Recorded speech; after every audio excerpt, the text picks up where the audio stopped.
Assalamualaikum, selamat pagi anak-anak kelas 5A.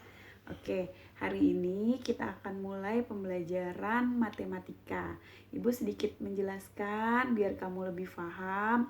Ada yang sudah paham biar lebih jelas lagi. Oke, kita masuk ke materi pengurangan pada pecahan. Kemarin sudah penjumlahan, Bu lihat hasilnya sudah bagus-bagus. Hanya beberapa anak yang masih kurang sedikit lagi.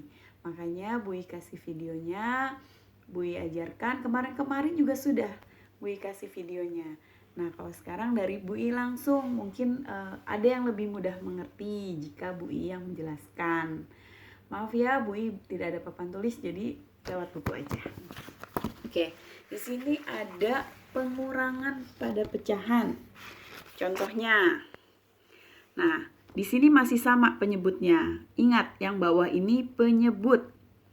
Ya, 9 dikurang 15, 9 per 15 dikurang 2 per 15. Menyebutnya sama. Jika penyebut sama, kalian tinggal kurangi pembilangnya saja. Jadi cukup 9 dikurang 2. Hasilnya 7 per 15. Sama juga dengan pecahan pada penjumlahan. Jika penyebut sama, tinggal dikurangkan pembilangnya. Nah, untuk contoh yang kedua, 5 per 6 dikurang 2 per 4. Ini penyebutnya berbeda, 6 dan 4. Sama seperti penjumlahan, kalian harus cari KPK-nya. Nah, bagaimana cara mencari KPK? Paling mudah itu seperti ini, kelipatannya dari angka 4. 4 ditambah 4, 8, tambah 4, 12, tambah lagi 4, ditambah 4, ditambah 4. Lalu yang 6-nya lagi, 6, 12, 18 tambah 6, 24 tambah 6. Nah, makanya kalian harus hafal perkalian. Nah, di sini berkaitan semuanya. Nah, setelah kamu perhatikan di sini, di zoom. Nah, ini ada yang sama, 12 dan 24 ya. Karena KPK itu kelipatan persekutuan terkecil, maka yang diambil yang terkecil yaitu 12. Jadi KPK dari 6 dan 4 itu adalah 12. Ada cara lagi mencari KPK dengan menggunakan pohon faktor. Nih, 4 dibagi 2 hasilnya 2, 2 dibagi 2 1. 6 dibagi 2 3, dibagi 3 1.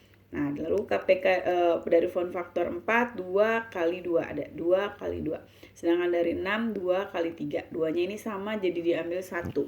Jadi cukup 2 kali 2 kali 3. Sama dengan 12. Hasilnya sama. Ada lagi caranya dengan cara seperti ini. Dibagi 2, 4 dibagi 2, hasilnya 2. 6 dibagi 2, 3. Lalu dibagi lagi 2, dapat 1, 3 belum bisa. Lalu dibagi 3. Habis. Ini KPK-nya tinggal dikalikan. 2 kali 2 kali 3 sama hasilnya 12.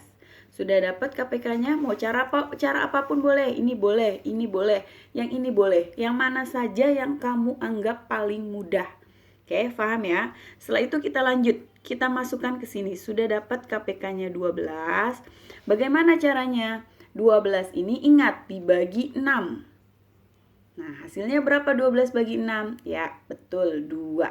Sudah dapat 2, dikalikan pembilangnya 5. 2 kali 5, 10. Nah, lalu berikutnya, 12 dibagi 4. Dapat berapa? Ya, betul sekali, 3. 3 dikali 2, 6. Setelah penyebutnya sama, baru kita bisa kurangkan. 10 dikurang 6, hasilnya 4 per 12. Ini bisa kita sederhanakan lagi. Dibagi 4. Nah, 4 dibagi 4, 1. 12 dibagi 3. 12 dibagi 4, 3. Jadi hasilnya ini. Oh iya, ada lagi. Bagaimana kalau ketemu dengan pecahan campuran? Misalkan 1 per 3. Nah, kemarin tuh masih banyak yang salah. Ubah menjadi 1 dikali 3 tambah 1. Jadi ini hasilnya 4 per 3. Ini merubah pecahan campuran jadi pecahan biasa. Bu, bagaimana kalau pecahan biasa menjadi campuran? 7 per 3.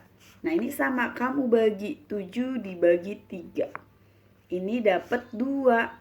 3 dikali 2, 6. sisanya 1 taruh di atas, per penyebutnya tetap 3.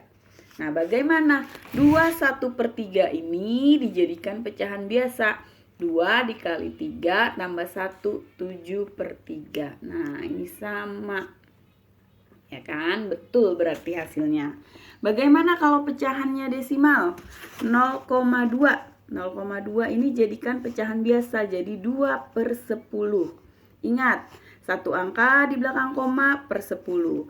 Kalau 2 angka di belakang koma per 100. 3 angka di belakang koma berarti 1000. Begitu seterusnya. Oke, bagaimana dengan penjumlahan desimal atau pengurangan desimal? Nah, misalkan 0,2 kita ganti ya, biar lebih jelas. Oke, penjumlahan desimal, pengurangan desimal. 0,2 ditambah misalkan 0, ditambah 0,5. Nah, kamu tinggal seperti biasa penjumlahan biasa, 7, 0,7. Ini jika komanya sama. Tapi bagaimana jika misalkan soalnya 0,2 ditambah dengan 0,05? Nah, sejajarkan komanya di sini. Jadi tambahkan dari belakang seperti biasa. Hasilnya ini. Ya, ini contoh-contoh sedikit di luar dari pecahan buat nambah pengetahuan kamu jika bukan hanya pecahan yang harus dijumlahkan. Bagaimana dengan pengurangan? Sama, cara menguranginya seperti ini, disejajarkan komanya. Bagaimana kalau persen, Bu? Misalkan 1/2 ditambah 20%, Bu. Nah, ya kan? 20% ini kamu rubah. Persen itu artinya per 100. Berarti 1/2 ditambah 20/100. Tuh. Persen ini artinya per 100. Caranya bagaimana? Sama seperti waktu kamu melakukan penjumlahan jika penyebutnya berbeda. Oke, ya mudah-mudahan sedikit paham ya yang Bui jelaskan. Maaf ya nggak ada papan tulis, videonya cuma ini. Mudah-mudahan dengan video dari Bui ini nambah pengetahuan kamu meskipun cuma sedikit. Oke, tolong dipahami, dipelajari. Terima kasih, semangat!